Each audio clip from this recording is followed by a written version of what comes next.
बचपन से हम लोगों ने सुना अक्सर ये कि जो भी दुनिया में जैसा बोता है वैसे ही पाता है, और जो जैसे कर्म करता है वैसा फल मिलता है।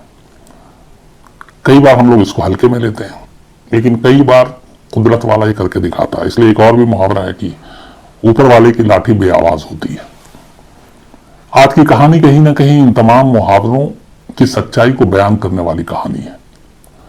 करप्शन यानी भ्रष्टाचार आपको पता है हमारे देश में दीमक की तरह है, बल्कि दीमक कहना इसको गलत होगा। शायद हमारी जिंदगी का ये रोजमर्रे का हिस्सा है। हम करप्शन या भ्रष्टाचार को शायद खुद से अलग कभी मानकर चलते भी नहीं। ऐसा लगता है कि ये तो हमारा अधिकार है, और यही वजह है। कुछ लोगों ने पहले भी पूछा था कि भारत सुपर पावर क्यों नहीं बनता, बाकी चीजें। तो एक तो राजनीति, गंदी पॉलिटिक्स, और ऊपर से करप्शन, जिसको हम लोगों ने सभी ने अपना धर्म बना रखा है, ज्यादातर लोगों ने। तो उसकी वजह से हम मारे जाते हैं। आज की कहानी की जमीन यही करप्शन है, लेकिन इस करप्शन और इस भ्रष्टाचार के बाद जो कुछ होता है वो कुदरत की वो लाठी है जिसकी आवाज नहीं हुई लेकिन सजा मिली। और ये बेहद अफसोसनाक कहानी है एक सिर्फ और सिर्फ 27 साल की विडो या विधवा की। कहानी रोंगटे खड़े करने वाली है। कहानी उत्तर प्रदेश के गोरखपुर की है। गोरखपुर के पास एक गांव है जिसका नाम है भटहट। 3 साल पहले 2018 की बात है जब ये कहानी शुरू हुई और सामने आई, लेकिन इस कहानी की शुरुआत 2015 में ही हुई थी। इसी गांव की एक लड़की की शादी गांव के एक लड़के से होती है। दोनों खुश थे, जिंदगी अच्छी खासी चल रही थी। गरीब थे पर सब कुछ जितना भी था उसमें सब्र करते थे। शादी के बाद पत्नी की जिम्मेदारी आई तो पति बेहतर कमाई के लिए मुंबई का रुख करता है। मुंबई के भिवंडी में वो एक कारखाने में काम करता है और वहीं रहता है। बीच में जब छुट्टी मिलती गांव आता। 3 साल बहुत अच्छे गुजरे। 3 साल के बाद अचानक इस महिला के पति की बीमारी की वजह से मौत हो गई। कौन सी बीमारी थी, क्या थी, ये किसी को मालूम नहीं। आमतौर पर आप अगर हिंदुस्तान के गांव में जाएं और किसी की बीमारी से इस तरह मौत होती है तो शायद हम शहर वाले थोड़ा सा हैरान हों या हैरत करें, या हमारे जो फैमिली क्राइम तक के बहुत सारे विदेश में रहते हैं हंसे भी कि पता ही नहीं कि किस बीमारी से मरे। लेकिन ये हमारे यहाँ की सच्चाई है। 90% जो दूर दराज के गांव में मौत होती है उसकी हकीकत किसी को पता ही नहीं होती कि कैसे मरा, हार्ट अटैक था या कोई और बीमारी थी। यहां तक कि इस कोरोना काल में भी गांव में जितनी मौतें हुई, ज्यादातर लोगों ने तो टेस्ट ही नहीं कराए थे, तो ये भी पता नहीं कि इनकी मौत कोरोना से हुई कि किससे हुई, और बस मौत हो गई। तो ये एक कड़वी सच्चाई है। तो इस महिला के पति की भी मौत हो जाती है शादी के महज 3 साल के बाद। 27 साल की उम्र में यह महिला विधवा हो गई। पूरी जिंदगी पड़ी है सामने और पहाड़ सर पे टूट पड़ा है। मौत के बाद ऊपर वाला भी अजीब खेल करता है। इस महिला के जो अपने घर वाले थे जिन्होंने इसको विदा किया था, वही अब इसको अपनाने से इनकार कर देते हैं कि अब एक विधवा को कहां पालेंगे, जिम्मेदारी और भी है। तो अपने घर वालों ने उसे ठुकरा दिया, पति के घर वालों ने भी ठुकरा दिया। अब ले देकर गांव में एक घर जिसमें रहती थी और वो आसरा जो इसके पति ने दिया था, बस वही इसका सहारा था। लेकिन जिंदगी जीने के लिए पैसे और खाने की भी जरूरत है, अनाज की भी जरूरत है। चूंकि शादी के बाद उसने कभी कोई काम नहीं किया, शादी से पहले कोई काम नहीं किया, एक गृहिणी थी, तो अचानक पति के गुजरने के बाद जिंदगी जीना मुश्किल हो गया। उसे लगा कि अब कुछ करना पड़ेगा। इस दौरान कुछ लोगों ने बताया कि हमारी सरकार बहुत सारी स्कीम चलाती है गरीबों के लिए, जो बेहद पिछड़े गरीब हैं उनके लिए। उस तक भी ये बात पहुंचती है तो उसे 2 चीजें समझ में आती है। एक राशन कार्ड बनवा लो। राशन कार्ड बनवाने से ये होगा कि अगर यूनिट के हिसाब से हमारे यहाँ राशन मिलता है गरीबों को, परिवार में कितने सदस्य हैं तो पर यूनिट के हिसाब से। तब ये चूंकि इकलौती थी, पति तो मर चुका, बाकी कोई परिवार वाला नहीं, तो मुश्किल से इसका राशन कार्ड बन जाता तो शायद महीने के 5 किलो या 4 किलो अनाज से मिलता, बस 4 या 5 किलो। तो एक राशन कार्ड बनाना था, और राशन कार्ड के बाद उसे यह भी पता था कि राशन कार्ड अगर बनता है तो एक मनरेगा स्कीम हमारे यहाँ चलती है, जो दिहाड़ी मजदूर लोग काम करते हैं, पर डे करीब 235 रुपये वो मजदूरी फिक्स है। तो उसे लगा कि चलो राशन कार्ड बनेगा तो 4-5 किलो राशन मिल जाएगा, अनाज मिल जाएगा, और साथ में मनरेगा में दिहाड़ी मजदूरी मिल जाएगी करीब पर डे 235 रुपए की, तो जिंदगी चल जाएगी। अकेली है। फिर उसे यह भी पता चला कि सरकार ने एक और स्कीम बनाई है जिसका नाम है विधवा पेंशन। विधवा पेंशन 18 से 55 साल की उम्र के बीच की कोई महिला अगर विधवा हो जाती है हमारे यहाँ, तो उसे सरकार 500 रुपये प्रति माह देती है हर महीने। तो उसे लगा चलो 500 रुपये ये हर महीने कैश मिल जाएंगे, राशन कार्ड से अनाज मिल जाएगा, मनरेगा से मजदूरी मिल जाएगी, तो इतना काफी है गांव में रहकर पलने के लिए, खुद को जिंदा रखने के लिए। इसी सोच के साथ अब उसने राशन कार्ड बनाने की और विधवा पेंशन पाने की कोशिश शुरू की। उसे बताया गया कि इसके लिए पहले गांव के प्रधान की जरूरत है। हमारे यहाँ जो चुनावी सिस्टम है, आप एमपी जानते हैं, मेंबर ऑफ पार्लियामेंट, एमएलए जानते हैं, मेंबर ऑफ लेजिस्लेटिव असेंबली, इसके बाद फिर नीचे आता है ग्राम प्रधान, गांव के चुनाव, पंचायत के चुनाव। ये चुनाव यूं ही नहीं होते, इनके पास बहुत पावर और अधिकार होता है। राशन कार्ड बनाना हो, आधार कार्ड गांव में बनाना हो, आपको कोई स्कीम का सरकार का फायदा लेना हो, तो आपको इन पंचायतों, जिला सरपंच, प्रधान, इन सब से होकर गुजरना पड़ेगा। इनकी मंजूरी जरूरी होती है, इसलिए पावरफुल लोग होते हैं। तो इस विधवा को भी पता चला और ये गांव के प्रधान के पास पहुंची। उसने कहा मेरे पति की मौत हो गई है, कोई है नहीं, कोई पालने वाला नहीं है, राशन कार्ड बनवा दीजिए, विधवा पेंशन दिलवा दीजिए तो मेरी जिंदगी संवर जाएगी। प्रधान ने कहा मैं बनवा दूंगा। फिर बात आई यहां से करप्शन की। अब उसे लगा कि ये बेहद गरीब औरत है, ये क्या पैसे देगी रिश्वत के नाम पर उसने देखा कि जवान है, खूबसूरत है, विधवा है, आगे पीछे कोई नहीं है। उसकी नीयत खराब हो गई।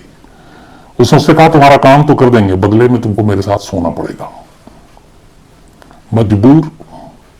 मजबूर औरत, जिंदगी की मजबूरी। पहले शायद उसने इनकार किया, फिर उसे लगा कि और तो कोई सहारा मिल नहीं रहा, क्या करें। आखिरकार उसे लगा कि जीने के लिए कुछ जरूरी चीजें हैं, तो चलो सौदा कर लेते हैं, समझौता कर लेते हैं। प्रधान की बात वो मान गई। प्रधान ने रिश्वत में उसके जिस्म को लिया। इसके बाद उसने कहा तुम्हारा काम हो जाएगा। कुछ वक्त भी था, काम आगे बढ़ा। अब प्रधान ने जो इस डिपार्टमेंट के सेक्रेटरी था एक, उसके पास उसको भेजा सिफारशी नोट के साथ कि जाओ वहां काम हो जाएगा। वो सेक्रेटरी भी रिश्वतखोर निकला। उसे भी पता चला कि इसके पास देने के लिए पैसे नहीं है, लेकिन असमत है, इज्जत है।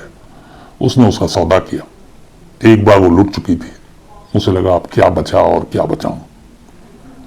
सेक्रेटरी ने भी उसके साथ अपनी हवस पूरी की। काम और आगे बढ़ा, फाइल थोड़ी और आगे गई। अब इसके बाद बीच में बहुत सारे क्लर्क और बाबू आए। कुल मिलाकर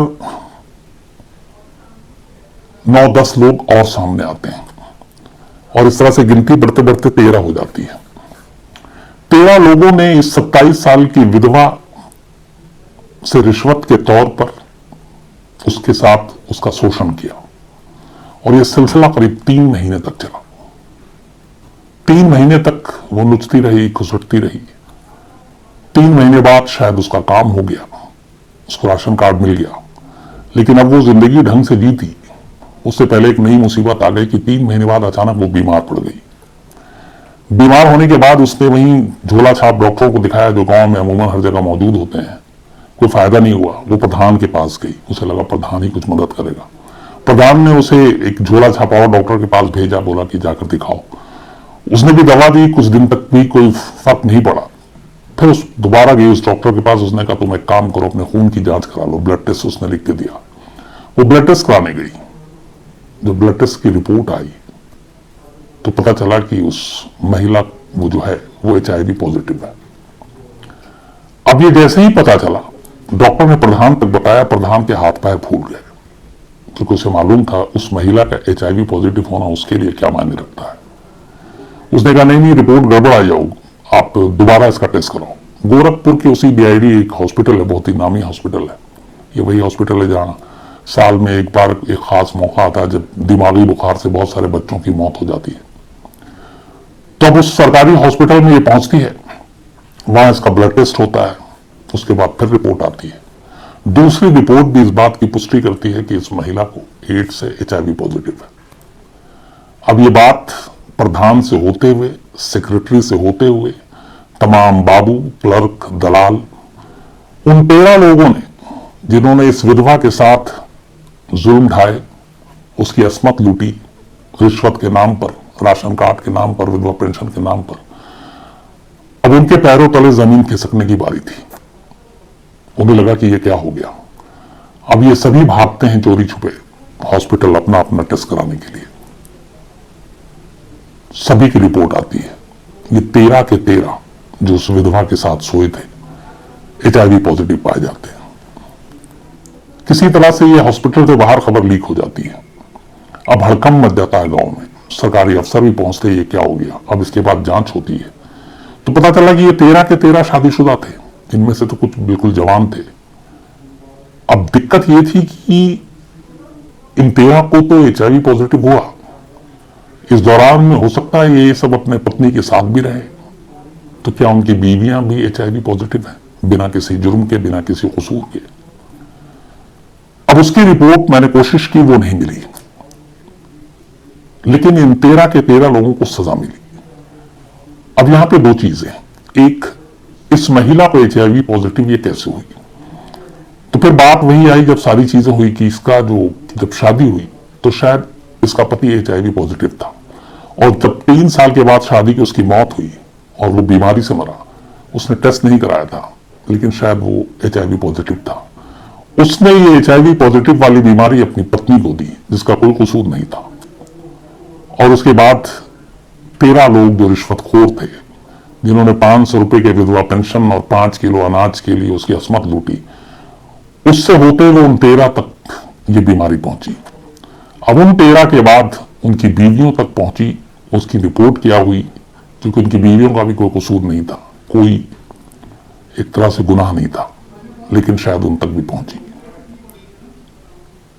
तो ये थी कहानी एक मजबूर बेबस विधवा की, रिश्वत के नाम पर 13 लोगों ने जिसको लूटा, अपनी हवस मिटाई, और फिर ऊपर वाली की बेआवाज लाठी ने अपना फैसला सुनाया, और ये सभी HIV पॉजिटिव पाए गए। दोस्तों, अगर सच्चे क्राइम की अनकही कहानियां आपको रोमांचित करती हैं, तो अभी डार्क रियलिटी शोज को सब्सक्राइब कीजिए, क्योंकि असली जुर्म की अगली सच्चाई आप मिस नहीं करना चाहेंगे।